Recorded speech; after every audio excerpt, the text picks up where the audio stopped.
Hello friends, आप सभी का बहुत बहुत स्वागत है यूट्यूब चैनल जिंदगी विद अंशिका में। फ्रेंड्स, मैं हूं आप सभी के साथ यूट्यूब चैनल जिंदगी विद अंशिका की होस्ट आरजे अंशिका चतुर्वेदी। और फ्रेंड्स, मैं उम्मीद करती हूं कि आप सभी बहुत अच्छे होंगे। तो फ्रेंड्स, जैसा कि आप सभी जानते हैं कि मैं हर दिन लेकर आती हूं आप सभी के लिए डे स्पेशल सीरीज का वीडियो। तो फ्रेंड्स, हर दिन की तरह आज भी मैं हाजिर हूं लेकर आप सभी के लिए डे स्पेशल सीरीज की ये खास वीडियो। तो फ्रेंड्स, आप सभी जानते ही हैं कि आज मार्च महीने की 21 तारीख है और 21 मार्च वर्ष का 80वां दिन होता है। तो आज वर्ष 2025 का 80वां दिन है और वर्ष 2025 में अभी 285 डेज यानी कि 285 दिन बाकी बचे हैं। इसी के साथ ही बात अगर मैं करूं आज के दिन की, तो आज दिन है शुक्रवार, फ्राइडे जुमा। चूंकि रमजान का पाक महीना चल रहा है तो आज बहुत ही पवित्र दिन है हमारे सभी मुस्लिम भाइयों के लिए। और इसी के साथ ही अगर मैं बात करूं अपने हिंदी पांचांग की, तो आज हमारे हिंदी पांचांग के अनुसार चैत्र मास की कृष्ण पक्ष की सप्तमी तिथि है। तो आइए फ्रेंड्स, शुरुआत करती हूं आज के डे स्पेशल वीडियो की। तो बढ़ती हूँ वीडियो के फर्स्ट सेगमेंट की ओर। तो आप सभी जानते ही हैं कि फर्स्ट सेगमेंट में मैं चर्चा करती हूँ उन महत्वपूर्ण घटनाओं की जो कि हमारे इतिहास में पूर्व में पास्ट में घटित हुई हैं और कहीं ना कहीं हमारे इतिहास में अपना महत्वपूर्ण स्थान रखती हैं। तो 21 मार्च वर्ष 1999 को ब्रिटिश हास्य अभिनेता एर्नी वाइस का निधन हुआ था। वर्ष 2000 में 21 मार्च को ताइवान की संसद ने चीन के साथ सीधे तौर पर व्यापार और परिवहन पर पिछले 50 सालों से चले आ रहे प्रतिबंध को समाप्त किया था। और 21 मार्च वर्ष 2000 में ही गिरिजा प्रसाद कोइराला नेपाल के नए प्रधानमंत्री नियुक्त किए गए थे। 21 मार्च वर्ष 2006 में रूस और चीन ने रक्षा व ऊर्जा के क्षेत्र में 3 बड़े समझौते किए थे। 2008 में 21 मार्च को मारुति सुजुकी इंडिया लिमिटेड के पूर्व प्रबंध निदेशक जगदीश खट्टर को JD power and associated founder award से सम्मानित किया गया था। इसी के साथ ही वर्ष 2008 में आज के ही दिन यानी कि 21 मार्च वर्ष 2008 में वैज्ञानिकों ने शनि ग्रह के चंद्रमा टाइटन पर महासागर होने के नए साक्ष्य प्राप्त किए थे। तो फ्रेंड्स, ये हैं वो महत्वपूर्ण घटनाएं जो कि हमारे इतिहास में पूर्व में पास्ट में घटित हुई हैं। और इन घटनाओं की सूची के साथ ही आज के डे स्पेशल वीडियो के फर्स्ट सेगमेंट को मैं यहीं पर इंड अप करती हूँ और बढ़ती हूँ वीडियो के नेक्स्ट और सेकंड सेगमेंट की ओर। तो फ्रेंड्स, आप सभी जानते ही हैं कि सेकंड सेगमेंट में मैं चर्चा करती हूँ उन महान शख्सियतों के नामों की जिन महान शख्सियतों का हुआ है आज के दिन इस धराधाम पर पदार्पण, यानी कि 21 मार्च को जिन महान शख्सियतों का हुआ है जन्म। तो फ्रेंड्स, आज के दिन जन्म हुआ है मानवेंद्र नाथ रॉय का, ख्वाजा खुर्शीद अनवर का, सहनाई वादक उस्ताद बिस्मिल्लाह खां का, नटराज रामकृष्ण जी का, पीटर ब्रुक जी का, बूटा सिंह जी का, जेयर बोल सोनारो जी का और रानी मुखर्जी जी का। तो फ्रेंड्स, ये थी सरसरी निगाह उन नामों पर। तो आइए आप सभी के साथ साझा करती हूँ वो जानकारी जिसमें आप सभी जानेंगे कि किस महान शख्सियत का जन्म किस वर्ष में हुआ और कौन सी महान शख्सियत आखिर क्यों प्रसिद्ध है। तो 21 मार्च वर्ष 1887 को जन्म हुआ था वर्तमान शताब्दी के भारतीय दार्शनिकों में क्रांतिकारी विचारक और मानवतावाद के प्रबल समर्थक मानवेंद्र नाथ रॉय का। ख्वाजा खुर्शीद अनवर का जन्म हुआ था 21 मार्च वर्ष 1912 में, प्रसिद्ध संगीतकार थे। 1916 में सहनाई वादक उस्ताद बिस्मिल्लाह खां का जन्म हुआ था 21 मार्च को। और इसी के साथ ही 1925 में 21 मार्च को जन्म हुआ था अंग्रेज नाटककार और निर्देशक पीटर ब्रुक जी का। 1923 में आज के ही दिन जन्म हुआ था भारत के एक नृत्य गुरु थे नटराज रामकृष्ण जी। और 1955 में 21 मार्च को जन्म हुआ था ब्राजील के 38वें राष्ट्रपति जेयर बोलसोनारो जी का। और इसी के साथ ही 1978 में 21 मार्च को जन्म हुआ था भारतीय फिल्म अभिनेत्री, प्रसिद्ध बॉलीवुड अभिनेत्री रानी मुखर्जी जी का।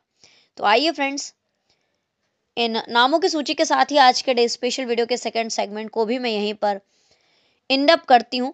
कुल 8 महान शख्सियतों का जन्म आज के दिन हुआ है और बढ़ती हूँ वीडियो के नेक्स्ट और थर्ड सेगमेंट की ओर। तो आप सभी जानते हैं कि थर्ड सेगमेंट में मैं चर्चा करती हूँ उन महान शख्सियतों के नामों की जिन महान शख्सियतों का हुआ है आज के दिन परलोक गमन, यानी कि 21 मार्च को जिन महान शख्सियतों का हुआ है निधन।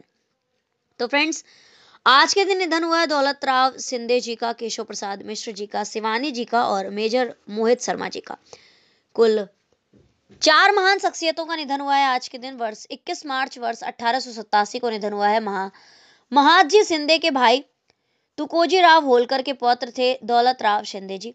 1952 में आज के ही दिन निधन हुआ है हिंदी के प्रमुख साहित्यकारों में से एक केशव प्रसाद मिश्र जी का। 2003 में 21 मार्च को निधन हुआ प्रसिद्ध उपन्यासकार शिवानी जी का। और वर्ष 2009 में आज के ही दिन यानी कि 21 मार्च वर्ष 2009 को निधन हुआ है भारतीय सैन्य अधिकारी थे जिन्हें मरणोपरांत अशोक चक्र से सम्मानित किया गया, मेजर मोहित शर्मा जी। तो फ्रेंड्स, ये थी उन 4 नामों की सूची जिन महान शख्सियतों का हुआ है आज के दिन निधन। तो आइए अब बढ़ते हुए वीडियो के नेक्स्ट, लास्ट और फोर्थ सेगमेंट की ओर। तो आप सभी जानते हैं कि फोर्थ सेगमेंट में मैं चर्चा करती हूँ आज के दिन के महत्वपूर्ण अवसर एवं उत्सवों की। तो आज विश्व डाउन सिंड्रोम दिवस है, नैरोज डे है, विश्व कठपुतली दिवस है, अंतर्राष्ट्रीय रंगभेद उन्मूलन दिवस है, विश्व कविता दिवस है, आज अंतर्राष्ट्रीय वन दिवस भी है। तो आइए फ्रेंड्स, कुछ चर्चा करती हूँ अंतर्राष्ट्रीय वन दिवस पर। वन निसंदेह प्रकृति ने बनाए हैं, लेकिन इनके बाहर मानव ने भी असंख्य उपवन उपजाए हैं। वन संपदा को बचाना है तो स्थानीय समुदाय को उसके श्रम का पारिश्रमिक भी देना होगा। भारत का वनों के साथ जुड़ने का प्रयास चिपकू आंदोलन से स्टार्ट हुआ था, जब ऊपरी हिमालय में रहने वाली महिलाओं ने पेड़ों को लकड़हारों द्वारा काटने से बचाने के लिए उन्हें गले लगा लिया। लेकिन हमने आंदोलन की गलत व्याख्या की। महिलाओं ने पेड़ों की कटाई इसलिए नहीं रोकी कि वो पेड़ों का काटा जाना नहीं चाहती थी, बल्कि इसलिए रोकी कि वो पेड़ों को कब काटा जाए इसका अधिकार चाहती थी। उन्हें पता था कि उनका अस्तित्व जंगल से जुड़ा है, उन्हें चारे और जल संरक्षण के लिए उसकी जरूरत थी। लेकिन हमने आधा अधूरा संदेश सुना, और जब तक ये मैदानी इलाकों में सत्ता के गलियारों में पहुंचाया गया तब तक और छोटा हो गया। हमने सुना है कि पेड़ों को हर कीमत पर संरक्षित करना जरूरी है। ये नहीं सुना कि हमें एक स्थायी भविष्य बनाने के लिए जरूरत है जो स्थानीय अर्थव्यवस्थाओं के लिए लकड़ी के उपयोग पर आधारित हो। भारत में वन प्रबंधन ब्रिटिश सरकार के दौरान शुरू हुआ था। अंग्रेजों ने सामुदायिक भूमि सरकार के अधीन करके उसका राष्ट्रीयकरण कर दिया। वन उनके लिए आर्थिक शोषण को पोषित करने का जरिया भर थे।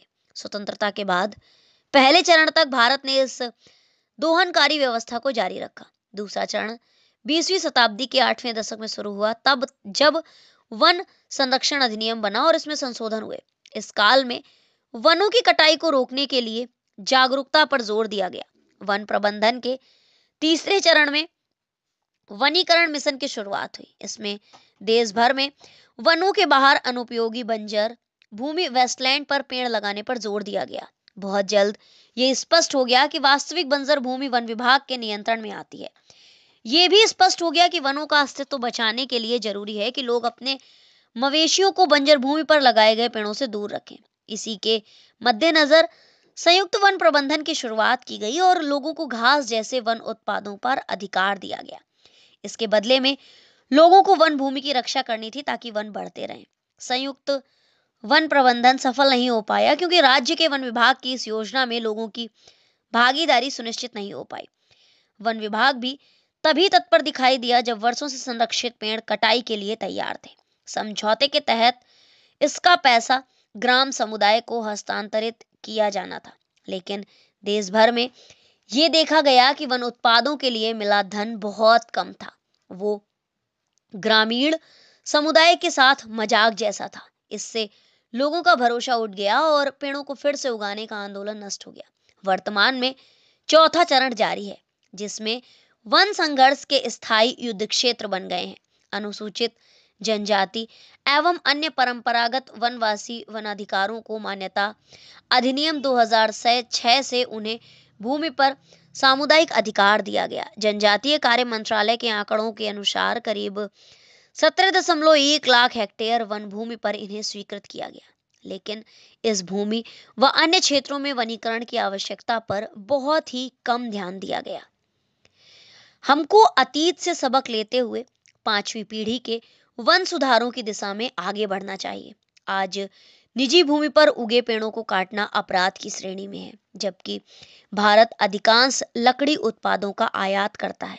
जापान स्थित अंतर सरकारी संगठन इंटरनेशनल ट्रॉपिकल टिम्बर ऑर्गेनाइजेशन की रिपोर्ट के अनुसार इस प्रकार के लकड़ी उत्पादों का स्रोत आमतौर पर अफ्रीका व अन्य देशों में जंगलों की अवैध कटाई है। ऐसे में भविष्य में वन प्रबंधन के लिए 3 एजेंडे होने ही चाहिए।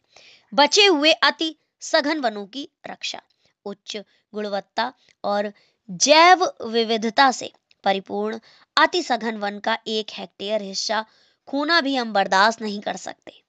इसलिए हम वनों की बेहद सख्ती से हमें इन वनों की रक्षा करनी चाहिए और ऐसे क्षेत्रों में किसी परियोजना को मंजूरी ना दी जाए।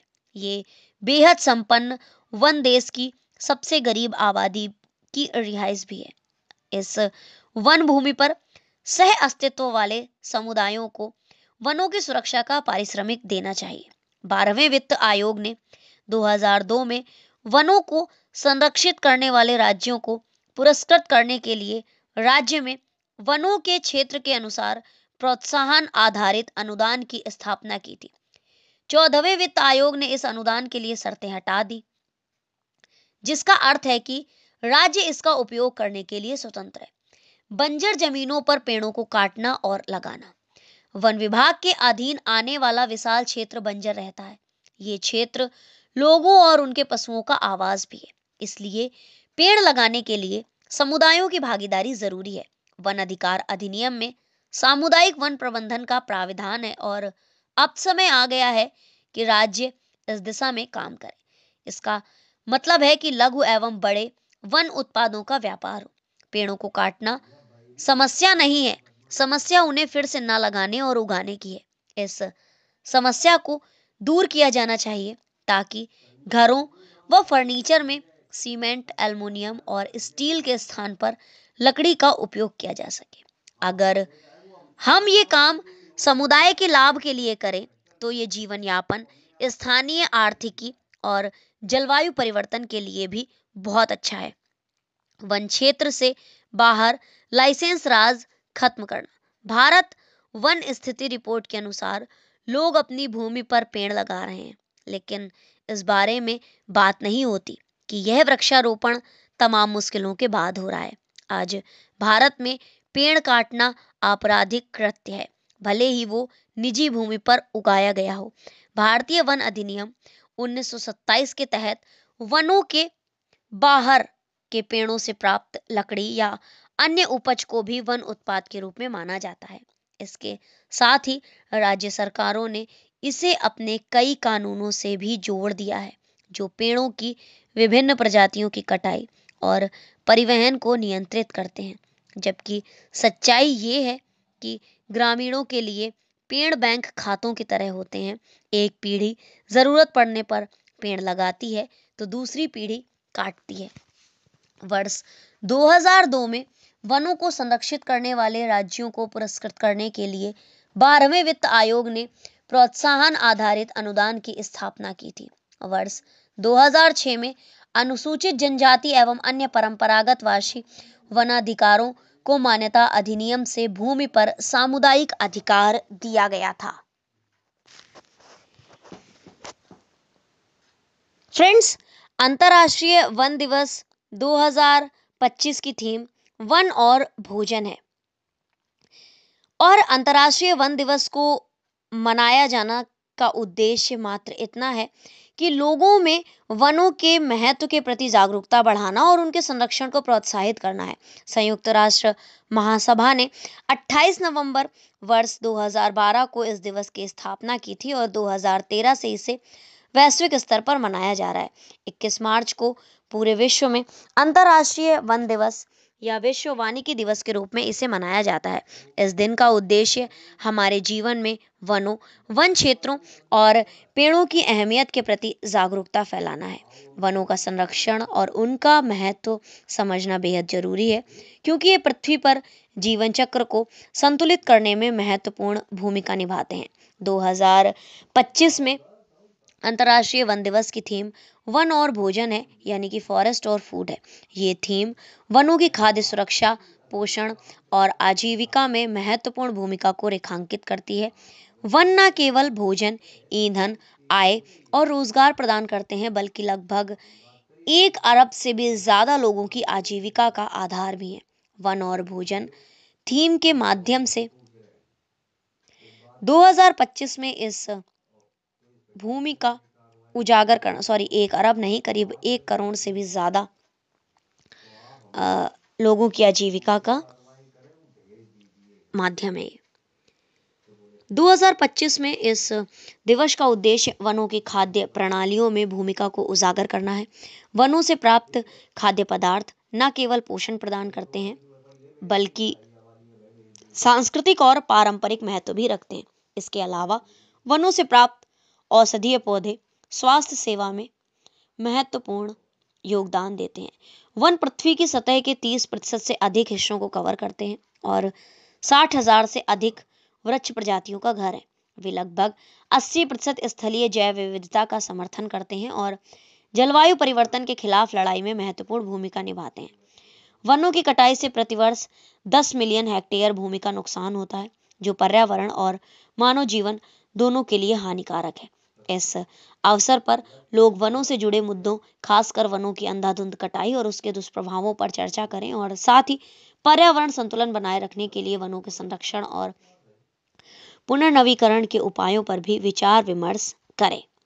तो कुल मिला के अंतर्राष्ट्रीय वन दिवस की मेन थीम यही है, या उसका मुख्य उद्देश्य यही है कि वनों की रक्षा करें और पर्यावरण संरक्षण की तरफ सजग बने। तो फ्रेंड्स, आज के डे स्पेशल वीडियो को मैं यहीं पर वाइंड अप करती हूँ। तो thank you so much, thanks for watching and thanks for supporting. Bye bye and take care.